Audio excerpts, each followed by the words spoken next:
And if I can make sure that either Valta and or Beth can scribe, since I'm on my phone and not my computer, so so we can keep track of some of this. And what I've promised people that we would do is to share out about what we're discussing. Um, so just giving everyone a couple of minutes to join the call. But in the meantime, let's see. We'll come up with a popcorn question, and then we'll kind of dive in, because I'm very eager for your input and best ideas. So let's see. So today, after thinking about how all these convenings and things are mismatching and getting pushback and scheduling. So my popcorn question for all of you is, what is share a convening, a gathering, a something that where you felt that was a great experience, that you want to share out, because I think it's about connecting.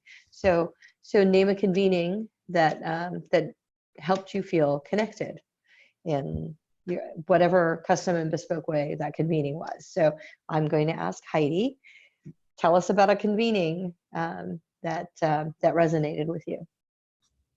Well, definitely the ESHIP Summit.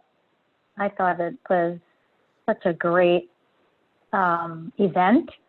I felt like I was with the people who have the same mission as I do, and same sort of values and focus, and it was more than just theoretical. It was really sort of hands-on practical, which I like, and it was fun.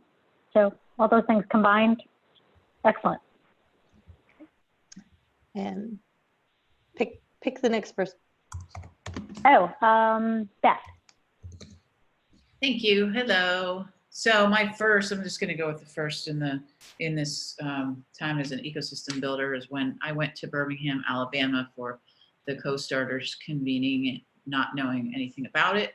I found my tribe and I was ecstatic. So, and that, of course, is what led me into the whole world of ESHIP. And I will popcorn over to somebody I don't know. Nice to meet you, Mark Rembert. Hi.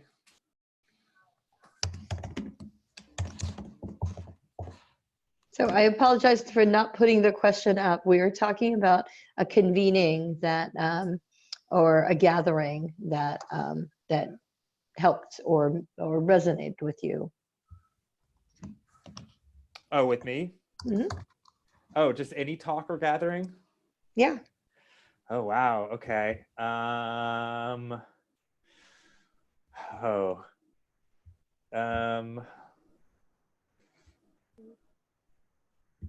I have a second to think about it? Has everybody gone? Absolutely. You can think about it. Okay. So Beth, pick somebody else. All right. Let's go with Jeff. Hi, Jeff. Hello. A convening that resonated. Well, let's just go with ESHIP. All right. So, Mark, was that enough time for you? Jeff, why did ESHIP resonate with you? Heidi shared why ESHIP resonated with her. I think it's probably what I didn't hear what she said. It's probably similar tribe, finding a tribe of like-minded people, similar cause, that kind of thing. Are you ready, Mark, or we can go to Katie? Yeah, let's No go to pressure. Katie. Sorry. I'm transitioning from one meeting to another, so I'm still kind of like shifting gears. Well, since Jeff already said ESHIP, let me just say the first NACI conference that I went to, because it was my first opportunity to see what other community colleges were doing, what leading edge things other community colleges were doing with entrepreneurship, and that I was not in trying to kind of break the rules here. I wasn't by myself. Okay, so now Mark, you ready? Okay, yeah, I do have one. Okay, so I haven't been to ESHIP, so I can't say ESHIP. But I'll say that one of the most interesting convenings I've ever attended was a convening hosted by the Institute for the Future, which is a organization based in Palo Alto. And it was this like, I mean, obviously the name kind of gives it away, but they like specialize, they're sort of futurists and specialize in forecasting major social trends in the future. And I mean, it was just like the most interesting and exciting kind of convening because it was like fully situated in imagining the future in ways that like in my day-to-day life seemed inconceivable, but increasingly I find aspects of experience that continue to like I think back to that convening and say, oh wow, this is like actually happening now.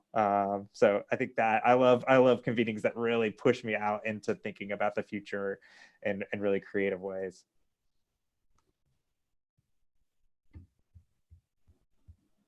And then do I pick somebody or is everybody gone now? No, I think we've got Valto, and then I can give my. So I'm curious because I was just at the convening for Communities of the Future, which is different from Institute of the Future. So Oh, I interesting. feel like Cool. I wonder if we could get those people together. Yeah. So so when we popcorn, we pick somebody else, and Valto, I guess is next. All right, thanks. So I guess we are looking for the positive impact, right? Well, anyway, I would definitely say that one of the like this in this context, the entrepreneurship context, also the global entrepreneurship events, and specifically there was a policymaking summit in Estonia that it was really great to see. Like it's so like-minded people there as well, and coming from all over the countries.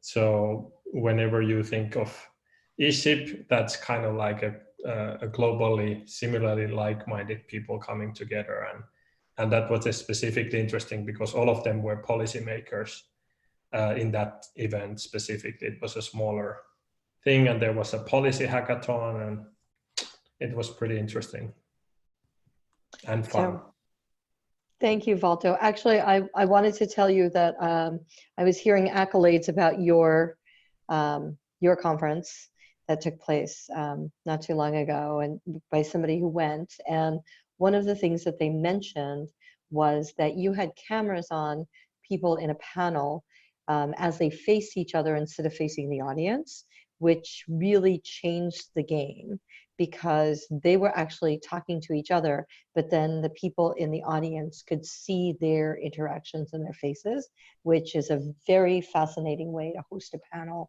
discussion. So that's like next level when it comes to that. So, so kudos to you. You know, I have a number of wonderful things. Obviously, ESHIP Summit changed the trajectory of my life. From that, I'm currently right now, as we speak, in San Antonio at the Startup Champions Summit, which is a smaller summit, but along the same lines of ESHIP. So that always resonates with me. I, unlike other people maybe, I'm a big fan of high school reunions. Because I guess the people that are coming now are no longer jockeying for position, and we're just happy to see each other who kind of liked each other when we were prepubescent teenagers and thought we knew everything, and now we realize how much we don't know, and it's a little more lax. I'm also a big fan of getting together at tailgates at Springsteen concerts. So anytime people convene, I'm happy to be there. So so whatever that shape takes. So we are, and to cut away to our topic of the day, which seems to be the topic of everyone's day right now, with the COVID-19 coronavirus, it is affecting so many things. Everybody has by now heard that South by Southwest is canceled, which was my next follow-up event after this.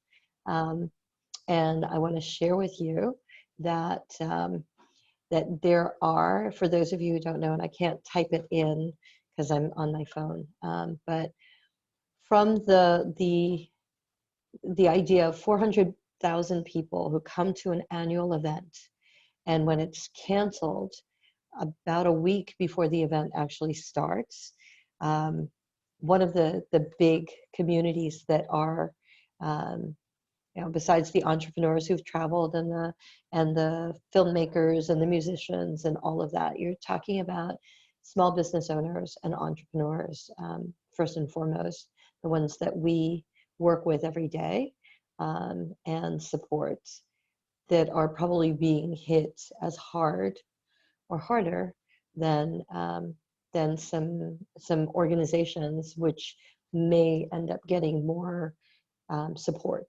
So Meg Stewart was telling me about an article that she had read about where all the big corporate bailouts or the funding support will go to airlines and cruise ships. But you think about the people in the gig economy, the ones that are your DoorDash people who are very busy right now because everybody's staying home and ordering DoorDash, how that's affected. But your mom and pop businesses, UMass just announced they were closing. That affects 100,000 people in the community around that area in Massachusetts. And so Christian Lutz, who's the current executive director of SCN, says this morning her inbox is blowing up because she's getting messages from legislators asking how they are supposed to respond to this. So just all of that to say, when something like this happens, not just the big convenings, but the effects of businesses and organizations telling their people to stay home.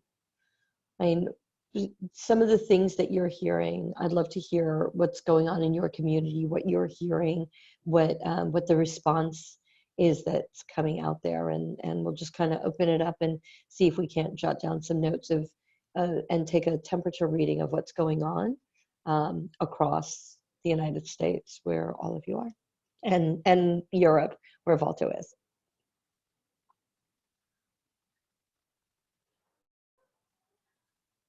Well, here, my school is still trying to figure out, exactly what the response will be. They have not suspended any local movement or convenings. The executives are meeting tomorrow to decide what that means for employee travel requiring an airplane. Speaking of which, where was the convening going to be, Cecilia? Was it going to be someplace I could drive to? Oh, you're talking about for ESHIP champions?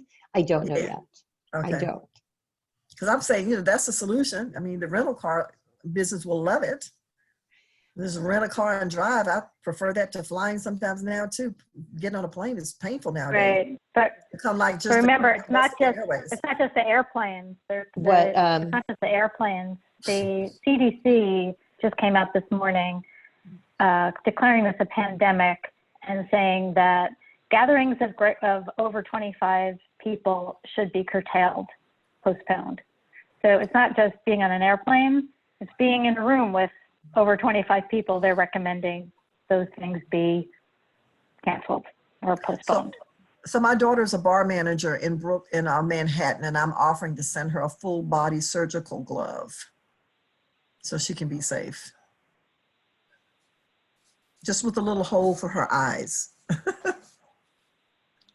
Go ahead. I was just gonna say, Mark. one of the interesting things that's come up in our world is the way that this has raised the profile of broadband access.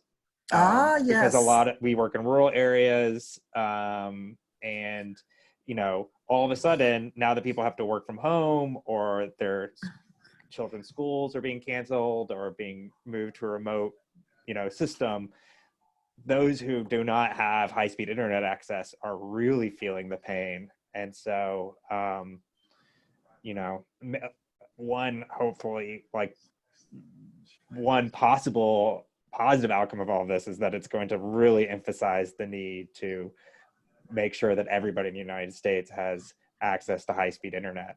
Absolutely. In ways that I don't think policymakers necessarily saw the need for it like they do right now. I agree. The other thing that I was thinking, I was talking to somebody yesterday, actually at the office, about how this whole thing reinforces the fact that we have got to get into the mindset of we're all in this together, and start with the separatist rhetoric and the exclusionary tactics and the us versus them activities, because as the world goes, I mean, everybody's in the same boat pretty much now. And if we don't work together on this and drop some of those barriers and stop pointing fingers at each other, it's going to get much worse. I think the other aspect that has come out from this is paid sick leave.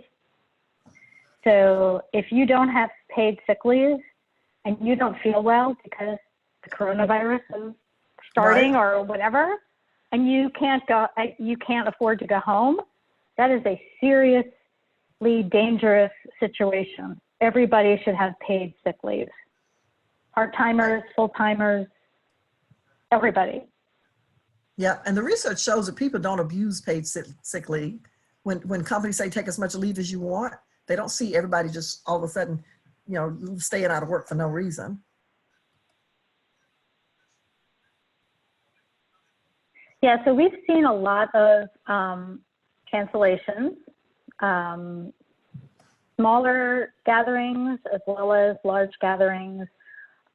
Schools, my husband teaches at GW University. Everything's going online. The classes are not being canceled, but they're all going to be held remotely online. And my daughter is at Bryn Mawr College, which is part of a consortium of several colleges in the Philadelphia area. They have all decided just this morning to all do the same thing. They put an end date. They're saying April 3rd, but we don't know. They're saying it could extend beyond that. In my office, we've been advised to curtail all travel. And I know Mark and I are waiting to hear from the INBIA conference, which is in Boston at the end of the month. I can't imagine that they're going to go ahead with it, even though they say right now things are moving forward. Yeah, they'll come out in the next day or two and say, there's no way we can do this. It's too dangerous. So, things are just, the best thing we can do is stay safe, stay healthy, and kind of stay at home. What are you seeing, Balto, in Europe? Need to unmute first. So I think, the kind of the bigger wave of this has kind of hit the Europe in the past month or so, of course, starting from the northern Italy. And that is kind of like the epicenter where the biggest problems in Europe now are. And the key challenges of that is, of course, how fast it then actually hits when it hits, and how fast it accelerates through the nature of how the virus works, and basically the same. In different levels, people, those who kind of are following more on the activities that happen in the world in general, are kind of already pretty well informed and pretty clear on what they think and what they want to do personally, and also reflecting in their companies if they're business owners with more people than just themselves and so forth. By those people, there's a general lack that most of the governments here are not responding fast enough or doing things in preventing enough manner. But those things change every day, like really fast. So that kind of, but that's the balance. And then of course I was just reading one dialogue in Facebook about a Spanish entrepreneur, like a small-time entrepreneur, more like a freelancer type, just solo entrepreneur, like asking around through their network about what type of support may be financially available for them. Because like you also mentioned, that a lot of focus goes into bigger companies and like these financial packages and so forth. So there wasn't any answer there, but it just shows that those concerns are real, that those who live more directly from their kind of ongoing daily business, and if paying customers start to postpone their needs, then that impacts them quite directly, also financially. Yeah, I think that overall the main problem, like I have spent quite a bit of time my own analyzing, looking into data and trying to form a picture, and the kind of the best thing that really can be done.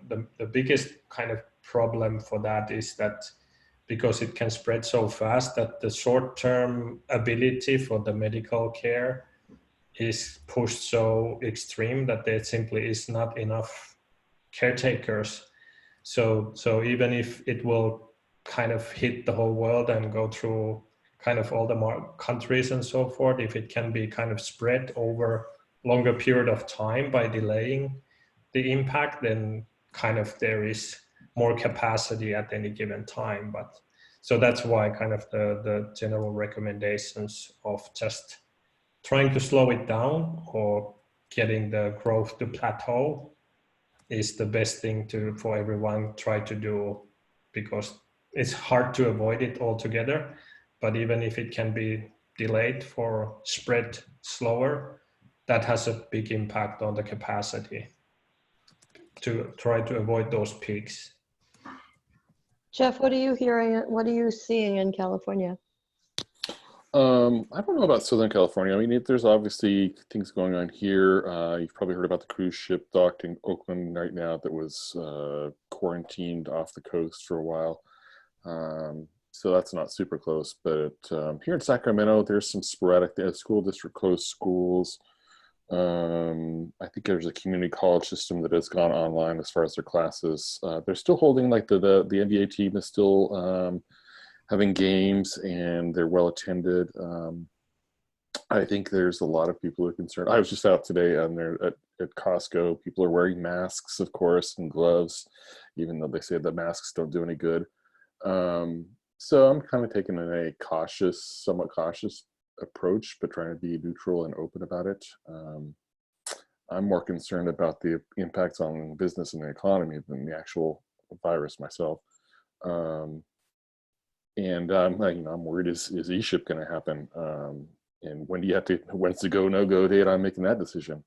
And it's not impacting me directly because we don't have any big events planned. We have a monthly happy hour that's at the end of the month, which is typically about 25 or 30 people. So that's kind of at the threshold. And I just may have to, we'll see, play it by ear. I may have to cancel it and maybe try kind of doing what Rick's doing and doing an online version of it.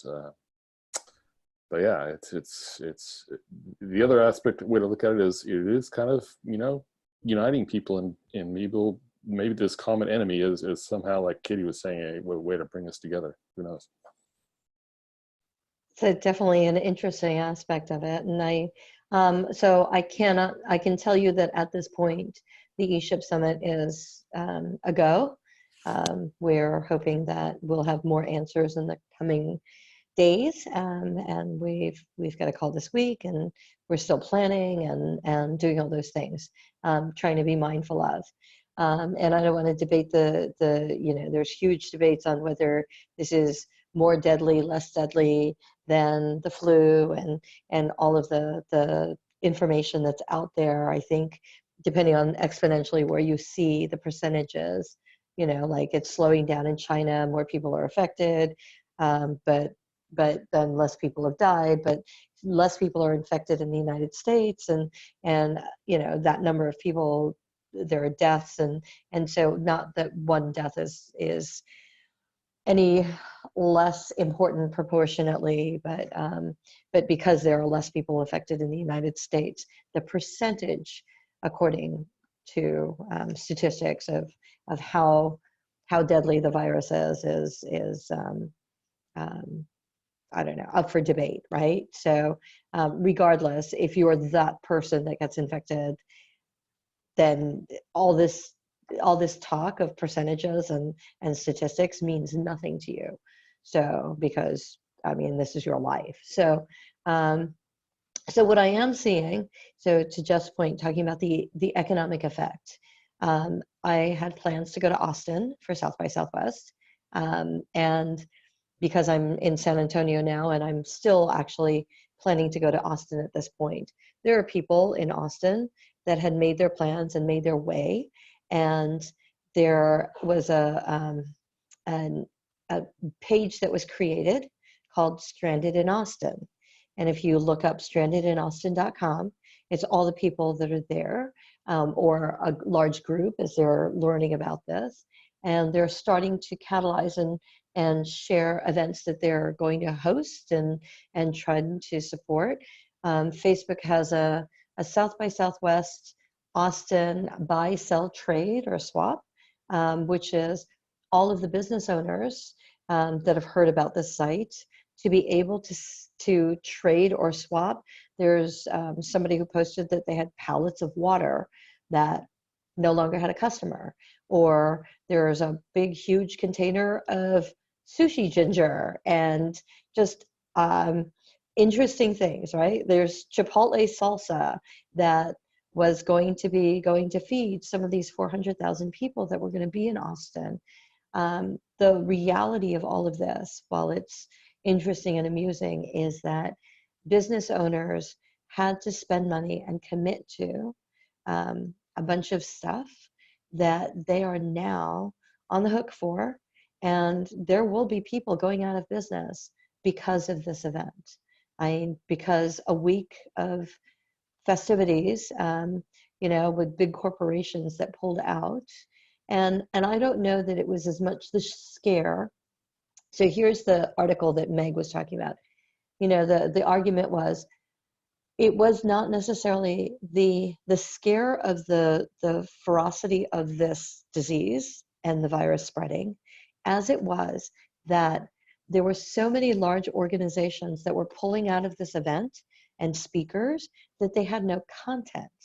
So even if it wasn't a health issue, which it is, the fact is that they had no content to offer people that were coming, that they could not host an event of this magnitude because the thing that they were coming for was not going to be able to produce the thing that they were going to see. So South by Southwest would have failed one way or the other, because it's not necessarily the disease that killed the thing. That was a catalyst for companies pulling out. And then because companies pulled out and speakers pulled out, the reason for going to South by Southwest seemed to wane. And then people weren't going to necessarily come to the event, or they would have a lackluster event. So I'm curious about your thoughts on something like that, like the cause and effect of people's reactions. So airlines don't have passengers because almost every major corporation has shut down travel, right? So a friend of mine told me he's on his last business trip and he will be self-quarantined for 2 weeks. And he travels once or twice a week. So that has that ripple effect, and all those things that happen because of those things.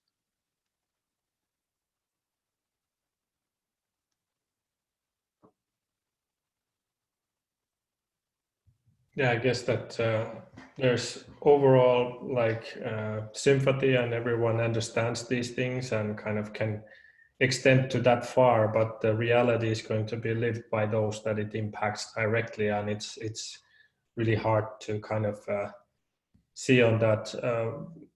Some of the things that like in Italy they paused, people don't have to pay their mortgages.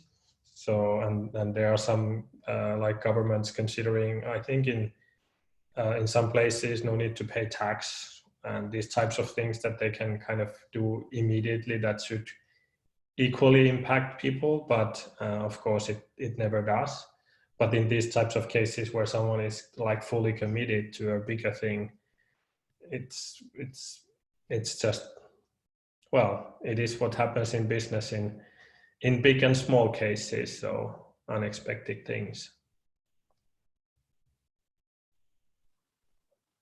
So for those of us in the States, how do you react to something like, wow, if you lived in Italy, because the country is shut down, that you wouldn't have to pay your taxes and mortgage? Like, do you see anything like that ever happening in the US? Mm.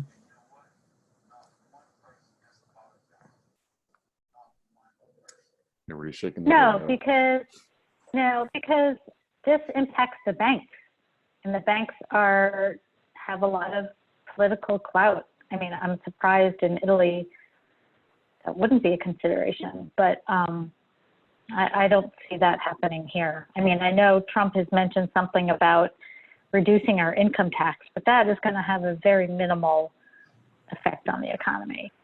And the truth of the matter is the small businesses that rely on these convenings and, you know, airport workers and all of these small folks, they're always the ones that get hurt in these situations. And I remember when I'm in DC, and I remember when there was a government shutdown, and the people who got hurt the most were the ones who had food carts or ran cafeterias or whatever, because they were out of work and they couldn't, while the federal employees got back pay, Right. these people have no back pay. They have no cushion. So I don't see our federal government doing anything to help those people, honestly. Kind of questions whether or not we have a government of the people, by the people, and for the people, doesn't it?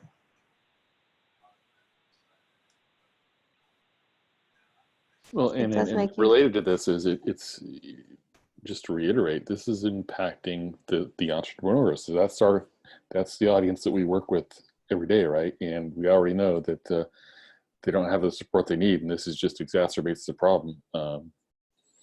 So will this be a wake-up call for governments to help that demographic, the entrepreneurs, or not? So if you were able to, so Beth, global awareness program, you were to put together a global awareness program on what ecosystem builders should do, could do to reach out to, I mean, you know, talk about what's the message for policymakers?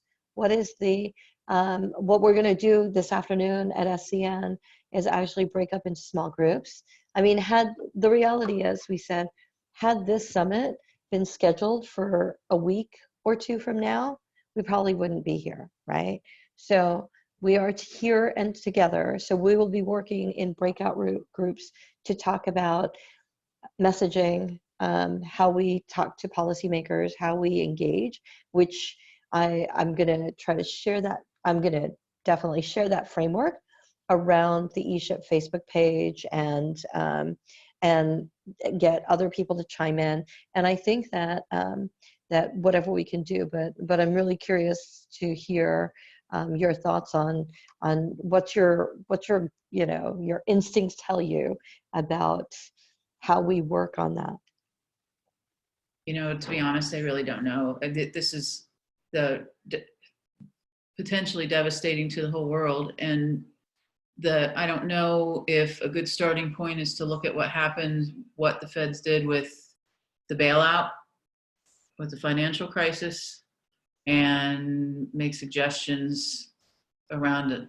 You know, so we need to start somewhere and make suggestions or a draft recommendation around that. But people smarter, way above our pay grades, will be working on that, right? But the global awareness campaign around how this is affecting ecosystems or entrepreneurs is going to be the same story for everyone else. You just think about the public facing jobs. If there's no public to face, and again, you know, where are you going to recover that income? And I don't know, it's just way too big and hairy, and I don't know. Can anyone come up with anything else besides the the Great Recession that we've lived to experience?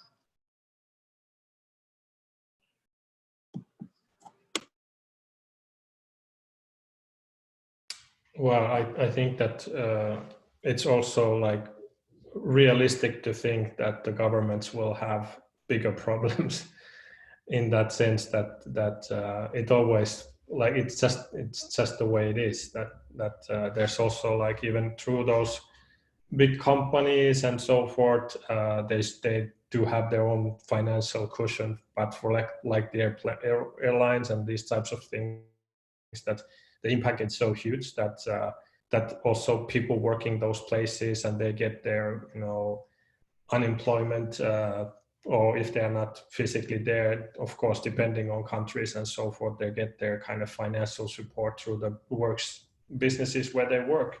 So in that sense, it reaches those. But the entrepreneurs, unfortunately, as we very well know, all of here, they don't get, you know, their customers don't pay them to stay at home, and but at the same time, it's understandable that those governments will be overloaded with all the other priorities related to this, mostly directly to the everything in the health chain of supply and so forth. So it's really hard to kind of even when it gets worse, like in places like Italy, it has been, and France and Spain are like closely following that pattern.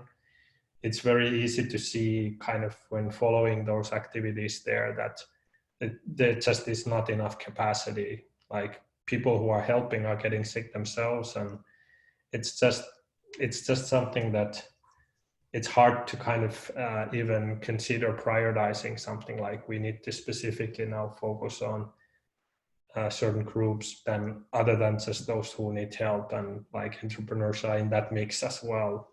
But it's a tricky one. It's a very tricky one. So that's why all the preventing things are so high in agenda of those who try to kind of force the message out or get the message out. That just kind of, and unfortunately, it has exactly the negative economic impact right away, when people don't leave anywhere and they just, you know, try to stay out of public places and so forth, which is the only thing to delay the impact of the healthcare system. So Maybe we could rally the 1% and forget about government trying to help the folks that are going to be the most affected by this financially. I don't know. So how would you rally the 1%, Beth? How, I mean, what would be helpful for, I mean, now it's widespread, right?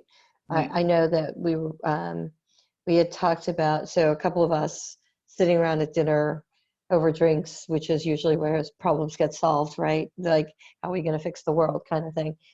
We talked about what a crisis response team would look like, of ecosystem builders that would be sent into a community, say like Austin, right? And help look at things on a system-wide level. And because people with boots on the ground are focusing head down on what their immediate needs are, as you would expect. But because ecosystem builders, I mean, the way that the DNA is to look wide and far, and to catalyze internal and external resources to try to put that together. So just like you would have a crisis response team that looks at medical, and a crisis response team that looks at rebuilding houses and stuff. If there was a crisis response team of ecosystem builders who could go into a community and catalyze and connect the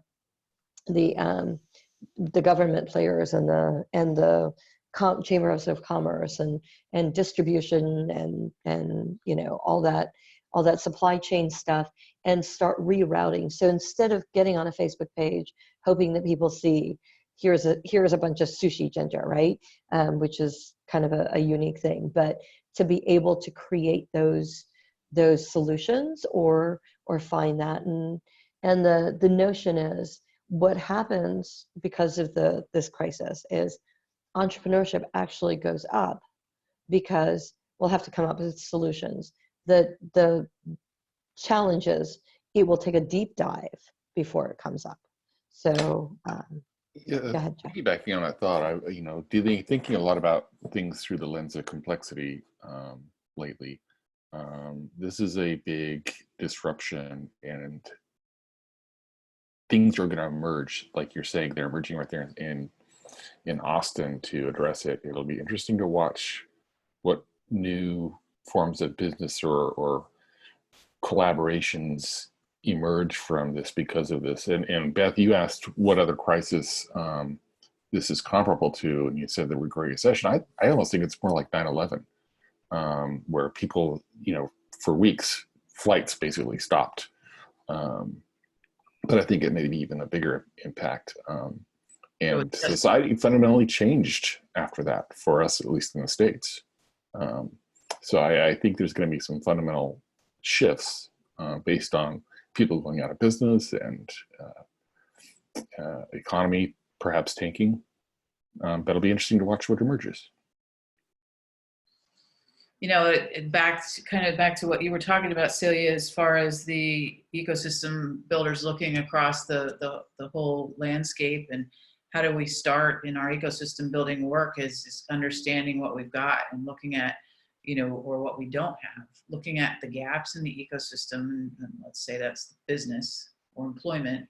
What are the gaps right now? What are the priorities? Which jobs and businesses are going to be affected the most? And how do we make a plan and a strategy to support them somehow? I think would be the first step. Well, and sharing that, if people come up with ideas, ways to do that, this is the Goal for Connected Networks call. If somebody in Erie or wherever, where are you, Volta? Are you in Finland? Yes, So if you come up with a solution there that works to catalyze and help those entrepreneurs, we need to share that. Right. Okay, so the last little bit of the call is really the challenge, the call to action. What are we going to do about this? What can we do as a community?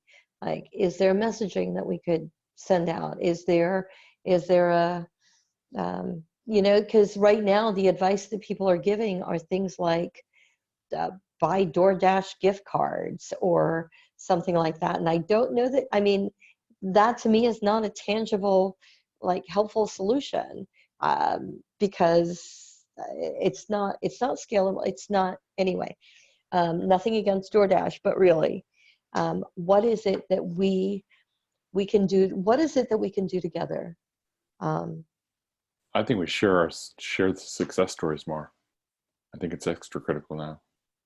Yeah. If I find something here that works, and I need to make sure to share that so that others can try too. Yeah, that's my storytelling bias, but that's true. And also telling stories about how this is impacting specific entrepreneurs. But who out there, what organization or what people have the capacity and the know-how to start getting into communities and gathering the data of who's most impacted from a business perspective? Is it Nielsen? Is it Gallup? Is it, I don't know.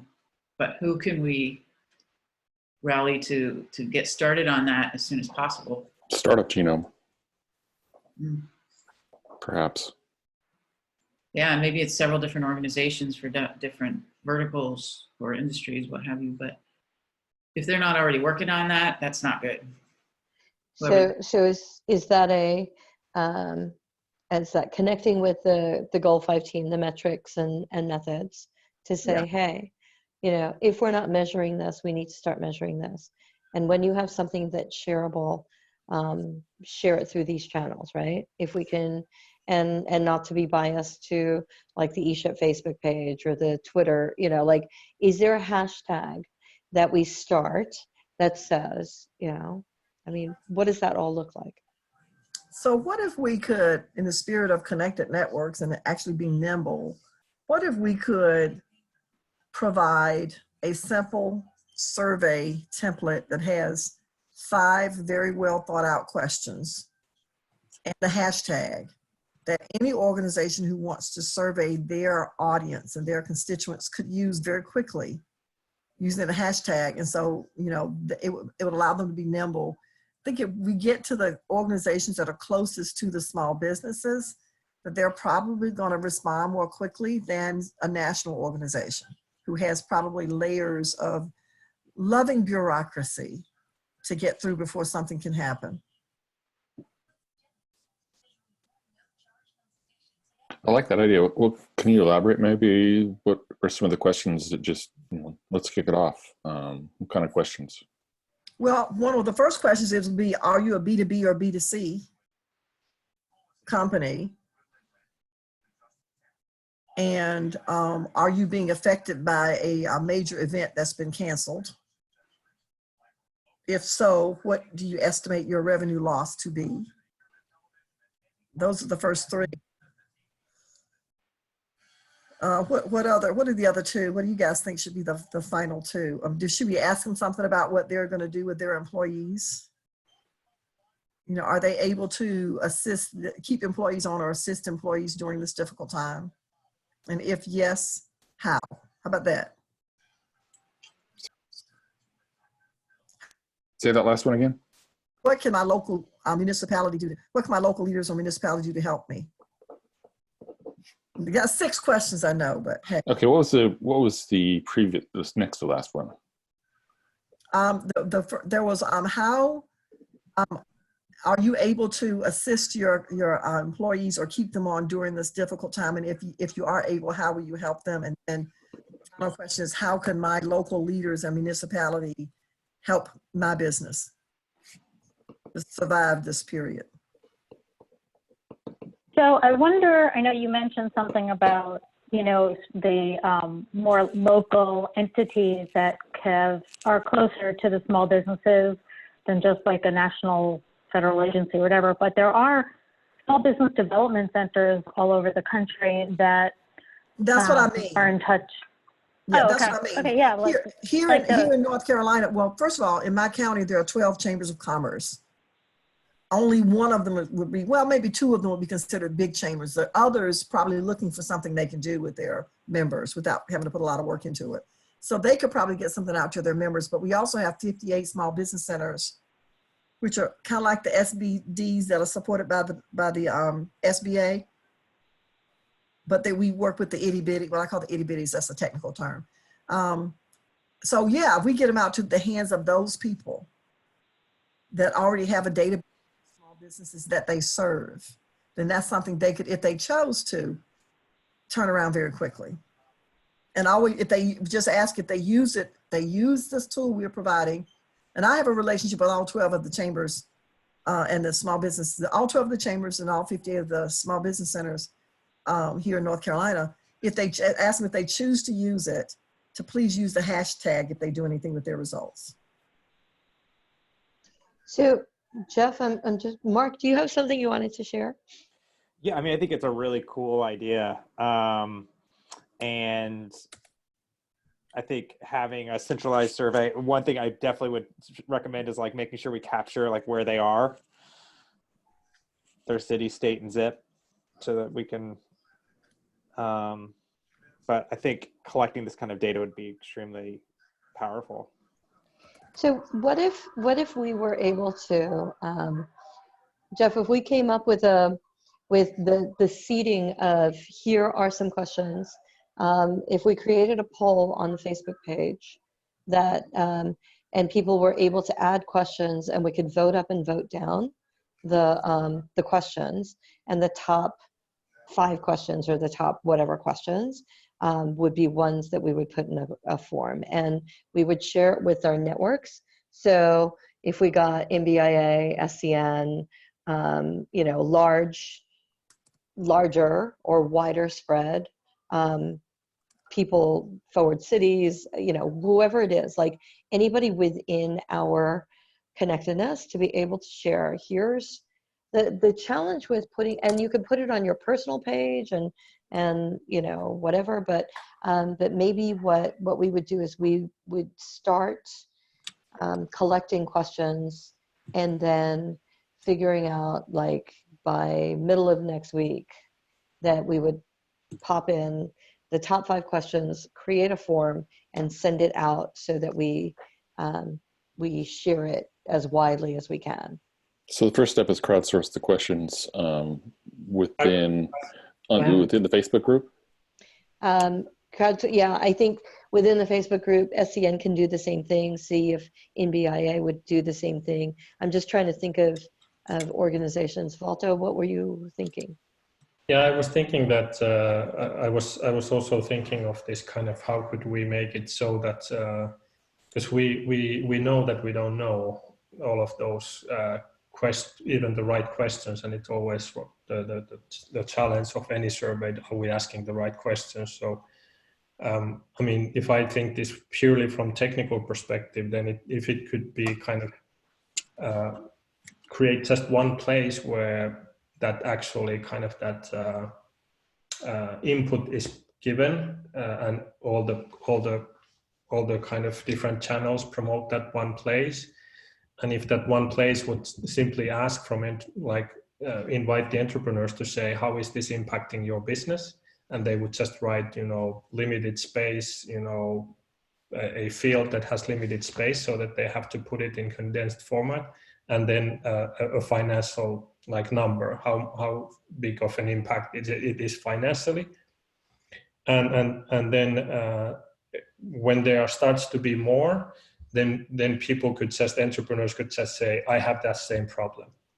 And that's all they would have to do, just tag themselves there. Does that become like a Reddit or a GitHub kind of thing? I don't know enough about open source. I'm just thinking of technically how it would work to be super simple. Like it's exactly the same that collecting like questions and then having people to upvote that. But instead of just upvoting that, they could tag themselves that I have this problem, and every tag is tracked from who they are, where they are, as a private thing. Just for that way, it could get from one source all of the people, the different problems kind of coming up, and then people voting, but also tagging themselves with the location where they are. So then that would create a kind of from that data we gather a map. What type of problems exist in what areas, and how many of them they are impacting in those areas. So that's whatever open source, and I don't know, maybe it is a GitHub kind of thing, or we can get technologists involved to figure out what the one open communication tool that we would all be able to access. Because otherwise, I mean, with the Facebook page for ESHIP, we can call the questions around the ESHIP community, but that's just the ESHIP community, and you have to join, right? If we limit it to things like SCN or whatever, it's still limiting. And I mean, we could do it as ecosystem builders, but I think what it sounds like is it's got to be wider. It's got to be more encompassing and visible, because if I'm a policymaker, I don't necessarily know that I care what a couple of hundred people say, especially if you're not voting for me. But if we use a hashtag and ask the survey that we just created for them for free and taking no effort of their own, if we ask them to tweet their results and use that hashtag, wouldn't we be able to go back and compile all that just by searching on the hashtag? Theoretically, yeah. I'm concerned that we put so much structure around this and take so long to make a decision that we end up being behind the 8 ball and getting something out. Cecilia, is Victor there with you in SCN? no, he's not here. Okay. I was just thinking he'd be a great guy to bounce this idea off, because he's heavy into policy. Yes. I mean, I can reach out to Victor and ask him. I'm communicating back and forth with Andy too, to see what Andy thinks. But here's what I will do with those of us who are on the call. I will bounce some ideas around the ecosystem builders that are here right now for SCN in the next couple of hours, and Enix here, and a bunch of other people, Binko and whatnot. And so will come up. I'll share this idea because I think that it's something like this, right? And the questions, it can't be that it gets to be a ridiculous number of questions, but we want to make sure that the right questions are there. So I feel like there needs to be some kind of tool where you vote up the questions. And so people will answer the things that they've prioritized, but other questions like to Valta's point, people don't know what they don't know. So we don't know necessarily to ask certain questions, and then maybe there's a pertinent question that gets put in there and they're like, oh, okay, you know what? We'll just keep voting that one up. But I think that there's got to be some kind of technology tool. And I don't know enough. I'm going to contact my friends at Mozilla.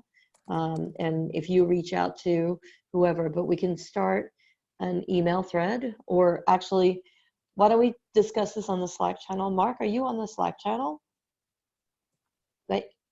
I don't know. I can't hear you. You're muted. I'm on mute. Yeah, I'm not. So I would love to be added to that. Okay. So we'll work with you.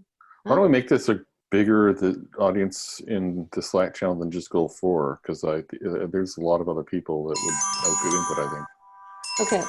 Okay. And let's also just capture some of this stuff in a Google Doc that's shared too.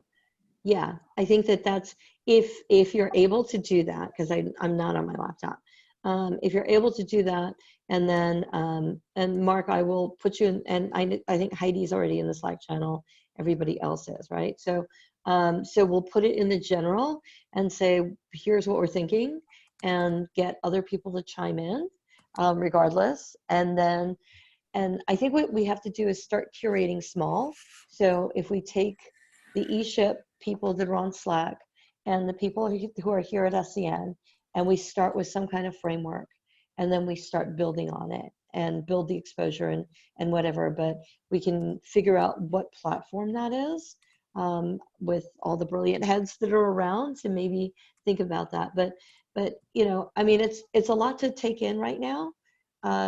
We're not going to solve for this. We're not, but we're going to get a little closer. And that's what we're trying to do. We just need to get a little bit closer, just a little bit better, and react in a way that's a little bit more equitable for our community, for the world. All right. Yeah, I mean, I do think it might be worth reaching out to, and I can actually try to do this, to the SBA and or some other federal agency that might be thinking along these lines about who is being impacted, what small businesses are being impacted, and how much, and where they are. Because we don't want to start doing something and then they're doing something and then other organization decides to do something, and then the small businesses are like, what is the point?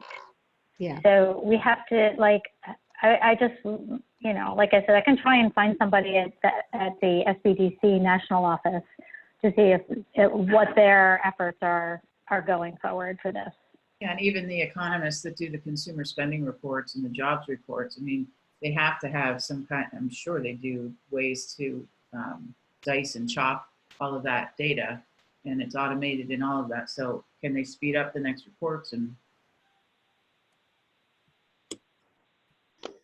Okay, thanks, Jeff. Will you, here, I'm starting a document right now. It's in the ESHIP Champions folder for now. I don't know if there's a better place for it, but right now I've just got a title and whatever. I think, Beth, you're the one taking notes, that you've put that in there. I will put in the questions that I heard Katie ask, and we'll start with that. And if somebody has a better idea, a better thing to call it than what I did for a title, feel free. See, Beth, Okay. you're in there now. Awesome. So let me just recap what I've heard so that I can share with the people here. We're looking at a survey tool. It would be helpful to be able to vote up and vote down the questions. We need people to be able to tag themselves, and we need to hashtag All right. so that we can identify. And if ecosystems unite seems to be the way to go. It's simple, and it kind of points to what we think about ecosystems, interdependencies, and complexity, and all of those things.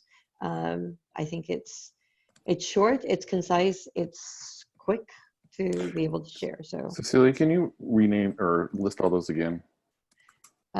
survey Real quick. tool, to Okay. be something that's able to be voted up and voted down and add a question to. So it has to be an open source survey tool, right? That where people can add things, and then tag themselves, because we want you to be able to identify where you are and who you are, right? In a way that we can track, so we don't Okay. get like nonsense. And then a hashtag, which if everybody is okay with ecosystems unite. Yeah. Okay. So I've added those to the document. If you can just check those and make sure that I got everything Okay. when you have the ability to. Yes. And when I have the other great minds around me to work Okay. on that would be great. Ecosystems Unite or Ecosystem Builders Unite? I think it's Ecosystem Builders Unite. ecosystems. No, I think it's ecosystems unite. Well, I think that it's not about us just builders, right? Okay. Make- Okay. It's about entrepreneurs, it's about small businesses, it's about policymakers. We just need all the ecosystems to unite, to move forward on this. That goes into the environmental conversation and gardening ecosystem, the real stuff, you know? It's think the same. because- It's the same problem with the builders as well. Mhm. It's still ecosystem builders. So ecosystems and ecosystem builders are both going to mislead people that don't know what they mean. Okay, so do you have a different word? No, I was just saying that it doesn't Okay. change the fact that if we extend it, that it's still going to be confusing. Well, But- now, if it's just a hashtag, do they have to know what it means, or do they have to just know to put it on? No, I don't think they need to know. I think ecosystem is okay. And is that's something that would resonate across borders and in different communities? Like Chad will hashtag ecosystems unite just as well as like somebody in Latin America. I think it matters to those who are going to respond to it, but of course we don't know for a fact. But it's better than governments unite, or those that single things that at least people understand that it's something different, and maybe those who don't understand just are curious what does it mean, and then they will understand. Okay. All right. So I think that and then the other part is, I think on Jeff, on that document that you shared, there needs to be some kind of statement of why we're doing this, right? That's like a message that says, we understand that this is a global crisis. We understand that people will be affected, and we're wanted to shine some light on small businesses and entrepreneurs, but also people in communities that may not have the what is it that you called it, Heidi? It's not it's the people that aren't necessarily going to be in the power structure that gets the visibility. So we need to stand up for the people who don't have the voice.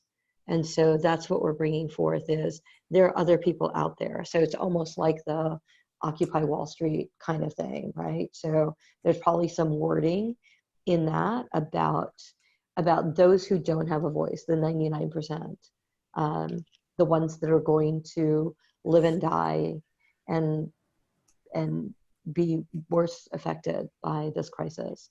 And not to say that a big corporation losing whatever is not devastating to their big corporation, but we're talking about life and death here.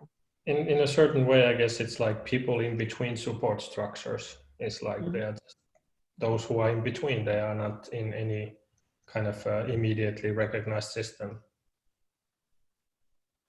Yeah. So you'll make that pretty, Jeff, and we can It's got to be figure out. crowdsourced. Yeah. But I'm sure that I think it's simple and short, and it's something that can resonate, that just says, look, we want to make sure that we're supporting those in our community who will be affected, and that's all of us. So, right, we just keep solving the problems of the world, or tilting windmills together. Mark, we're really glad that you were on the call. Trial by fire, welcome to the community, and I will look forward to seeing all of you wonderful people soon. We'll start an email thread, or no, we'll do it on I guess on Slack is probably the easiest. So, okay. Okay. Thanks. Bye. Thank you all for your energy. Stay healthy, please. Bye-bye. We need you. Bye. Bye. Bye.